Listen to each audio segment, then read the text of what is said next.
Hello friends, आप सभी का बहुत बहुत स्वागत है मेरे यूट्यूब चैनल ज़िंदगी विद अंशिका में। मैं उम्मीद करती हूँ आप सभी बहुत अच्छे होंगे।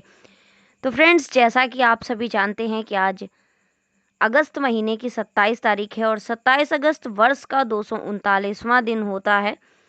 और वर्ष 2024 में अभी 126 दिन बाकी बचे हैं। इस वर्ष पड़ा था लीप ईयर, यानी फरवरी थी 29 दिनों की। तो आज 27 अगस्त वर्ष का 240वां दिन है। वैसे हर वर्ष 27 अगस्त वर्ष का 239वां दिन होता है। तो फ्रेंड्स, जैसा कि आप सभी जानते हैं कि जन्माष्टमी का पूजन रात में 12 बजे किया जाता है। तो आज 27 अगस्त की शुरुआत की हम सभी ने भगवान कृष्ण के जन्मोत्सव के साथ। जन्मोत्सव की बातें करेंगे आगे, लेकिन पहले डालते हैं एक नज़र 27 अगस्त की महत्वपूर्ण घटनाओं पर। 1604 में अमृतसर के स्वर्ण मंदिर में आदि गुरु ग्रंथ साहब की प्रतिस्थापना हुई थी। 1781 में हैदर अली ने ब्रिटिश सेना के खिलाफ पल्लीलोर का युद्ध लड़ा था। 1939 में जेट ईंधन वाले विश्व के पहले विमान ने जर्मनी से पहली उड़ान भरी थी। 1870 में भारत के पहले मजदूर संगठन के रूप में श्रमजीवी संघ की स्थापना की गई थी। 1976 में भारतीय सशस्त्र सेना की प्रथम महिला जनरल मेजर जनरल जी अली राम मिलिट्री नर्सिंग सेवा की निदेशक नियुक्त हुई थी। 1979 में आयरलैंड के समीप एक नौका विस्फोट हुआ था। 1985 में नाइजीरिया में सैनिक क्रांति में मेजर जनरल मोहम्मद बुहारी की सरकार का तख्ता पलटा गया था। जनरल इब्राहिम बाबनगिदा नए सैनिक शासक बने थे। 1990 में वाशिंगटन स्थित इराकी दूतावास के 55 में से 36 कर्मचारियों को अमेरिका ने निष्कासित कर दिया था। 1991 में मालदोवा ने सोवियत संघ से आज़ाद होने की घोषणा की थी। 1999 में सोनाली बनर्जी भारत की पहली महिला मैरीन इंजीनियर बनी थी। भारत ने कारगिल संघर्ष के दौरान अपने यहाँ बंदी बनाए गए पाकिस्तानी युद्ध बंदियों को रिहा किया था 27 अगस्त 1999 में। 2003 में 60,000 वर्षों के अंतराल के बाद मंगल पृथ्वी के सबसे नजदीक पहुंचा था। 2004 में वित्त मंत्री शौकत अजीज पाकिस्तान के नए प्रधानमंत्री चुने गए थे। 2008 में सर्वोच्च न्यायालय के सेवानिवृत्त न्यायाधीश ए.के. माथुर को सशस्त्र बल ट्रिब्यूनल का पहला अध्यक्ष बनाया गया था। झारखंड मुक्ति मोर्चे के प्रमुख शिबू सोरेन ने झारखंड के छठे मुख्यमंत्री के रूप में शपथ ग्रहण किया था। 2009 में बहुजन समाज पार्टी की अध्यक्ष सुश्री मायावती को पुनः अध्यक्ष पद पर तीसरी बार चुन लिया गया था। उल्लेखनीय है कि दल के संस्थापक काशीराम के उपरांत वे लगातार इस पद पर बनी हुई हैं। 2013 में उत्तर प्रदेश के मुजफ्फरनगर में दो समुदायों के बीच धार्मिक दंगे भड़के थे। तो फ्रेंड्स, ये थी आज के दिन यानी 27 अगस्त को घटी महत्वपूर्ण घटनाओं के विषय में जानकारी। अब हम देखते हैं कि आज के दिन यानी 27 अगस्त को किसका किसका जन्म हुआ था। 1957 में एन.वी. रमण भारत के 48वें मुख्य न्यायाधीश हैं, उनका जन्म हुआ था। 1993 में जन्म हुआ था भारतीय महिला तलवारबाज हैं सी.ए. भवानी जी। इसके अलावा आज के दिन निधन हुआ था वर्ष 2010 में रविंद्र केलकर का। कुणकी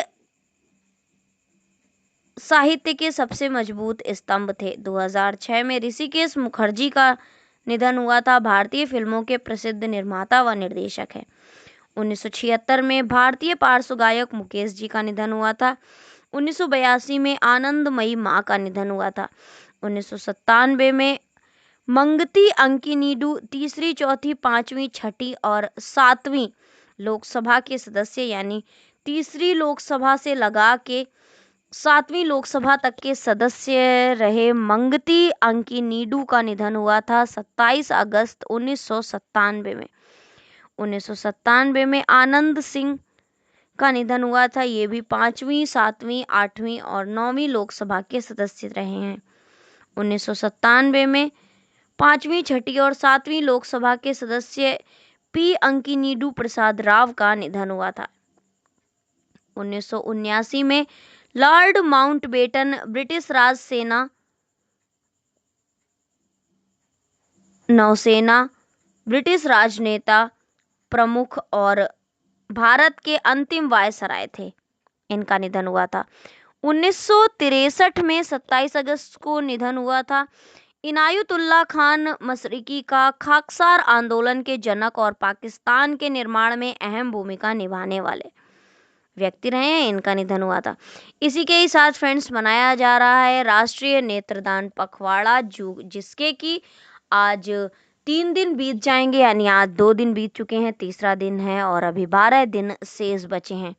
इसी के ही साथ हम देखते हैं कि हमने जन्माष्टमी किस तरह के मनाई।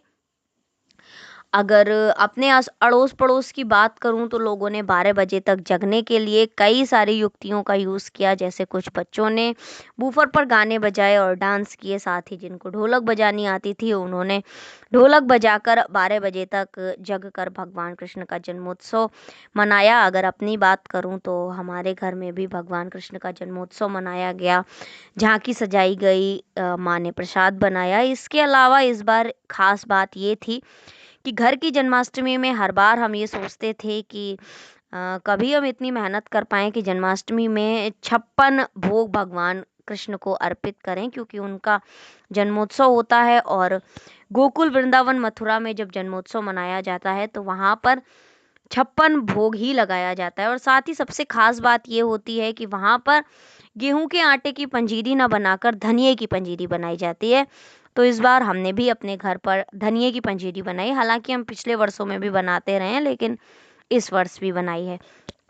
फ्रेंड्स, भारतीय परंपरा में जब भी संगीत की चर्चा होती है तो स्वतः ही भगवान कृष्ण की छवि उभरती है।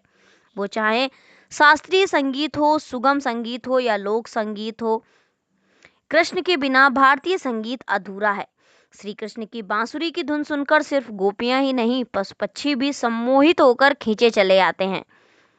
तभी तो शास्त्रीय, लोक और सुगम संगीत की तीनों विधाओं में कृष्ण लीला का गायन प्रमुखता से होता है। अनेक रागों में बंदिशें श्री कृष्ण पर हैं, तो अनेक शास्त्रीय गायकों में उनके प्रति समर्पण भाव है।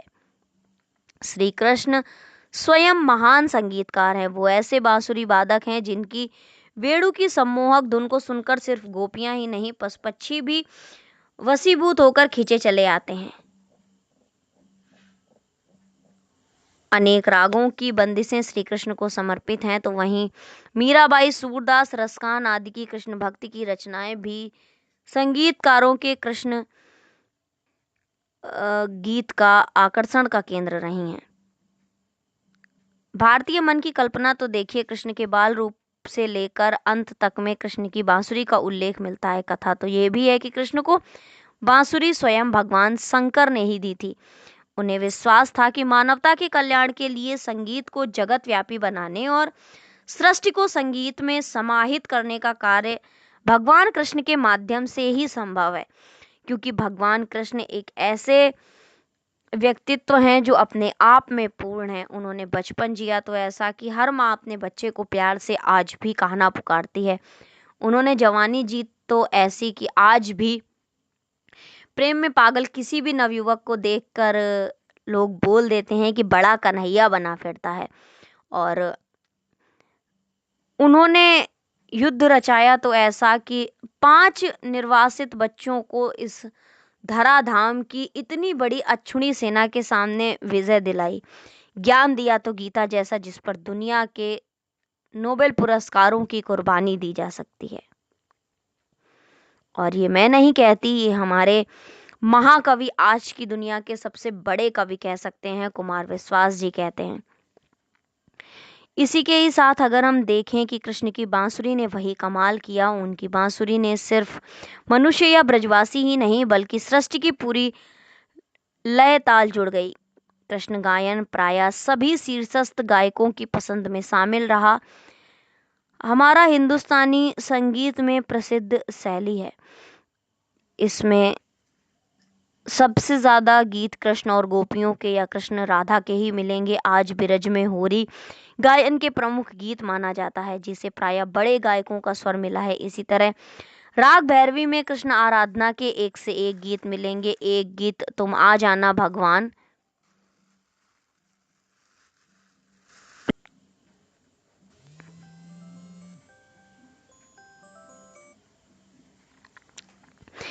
इसी के ही साथ अगर हम देखें कि एक गीत तुम आ जाना भगवान अनेक गायक कलाकारों का पसंद का गीत बना। राग केदार में सूरदास रचित गोकुल में बाजत कहाँ बधाई को पंडित जसराज ने दुनिया भर में नई पहचान के साथ पहुंचाया। हिंदुस्तानी संगीत में राग नारायणी कर्नाटक संगीत से आया है। इस राग में कृष्ण जन्म का गीत लोकप्रिय है, जिसके बोल हैं, सहेलियां गाओ री नंद घर जायो कुंवर कन्हई।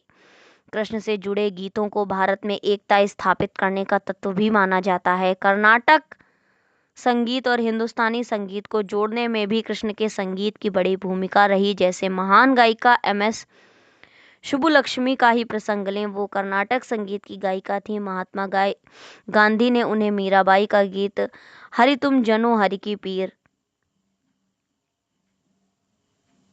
हरि तुम हरो जन की पीर गीत गाने के लिए प्रेरित किया और कहा कि भारत की पहचान के लिए संगीत की दोनों धाराएं एक साथ मिले, इसके लिए प्रयास हो। सुब्बुलक्ष्मी ने मीराबाई का गीत गाया और वो कालजयी हो गया। तो फ्रेंड्स, भगवान कृष्ण वाकई अप्रतिम है और दुनिया में एक ऐसा मंदिर भी है जहां पर भगवान श्री राम है, कान्हा है और माता सीता हैं, और ये जगह है उमरिया की। श्री कृष्ण जन्माष्टमी पर पूरे देश में भगवान कृष्ण का पूजन होता है, लेकिन बागों का साम्राज्य कहे जाने वाले मध्य प्रदेश के बांधवगढ़ में भगवान श्री राम, कान्हा और माता सीता राधा रानी के रूप में पूजी जाती हैं। उमरिया जिले के ताला गांव से लगभग 15 किलोमीटर दूर घने जंगल में पहाड़ के ऊपर बने कलचुरी काल के किले के अंदर सैकड़ों वर्ष पुराना श्री राम जानकी मंदिर है, जिसके कपाट वर्ष में एक बार भगवान श्री कृष्ण के जन्मोत्सव के दिन ही खोले जाते हैं। परंपरा अनुसार मंदिर में प्रतिवर्ष विशेष पर्व पर रीवा राज घराने के वंशज पूजन करने के लिए आते हैं। तो फ्रेंड्स, भगवान कृष्ण वाकई अप्रतिम हैं। वो गुरुओं के भी गुरु हैं, वो काल के लिए महाकाल हैं और अपने भक्तों के लिए भक्त वत्सल हैं। तो ये थी आज के दिन से जुड़ी हुई महत्वपूर्ण जानकारियां, और आगे की वीडियो में आप सभी देखेंगे हमारे घर की झांकी। कब आएगा मेरा सांवरिया, कब आएगा मेरा सांवरिया, कब आएगा मेरा सांवरिया, कब आएगा मेरा सांवरिया, जाने कब आएगा मुझे गले लगाएगा, जाने कब आएगा मुझे गले लगाएगा, मेरे आंसू पोंछ कर मुझे अपना बनाएगा। कब आएगा मेरा सांवरिया, कब आएगा मेरा सांवरिया, कब आएगा मेरा सांवरिया, कब आएगा मेरा सांवरिया। थक गए नैना मेरे रसता निहार के, थक गए नैना मेरे रसता निहार के, झूठे हुए वादे सारे कान्हा तेरे प्यार के, झूठे हुए वादे सारे कान्हा तेरे प्यार के। कब तक तरसाओगे, कब तक तड़पाओगे, कब तक तरसाओगे, कब तक तड़पाओगे, मेरे आंसू पोंछ कर मुझे अपना बनाएगा, मेरे आंसू पोंछ कर मुझे अपना बनाएगा। कब आएगा मेरा सांवरिया, कब आएगा मेरा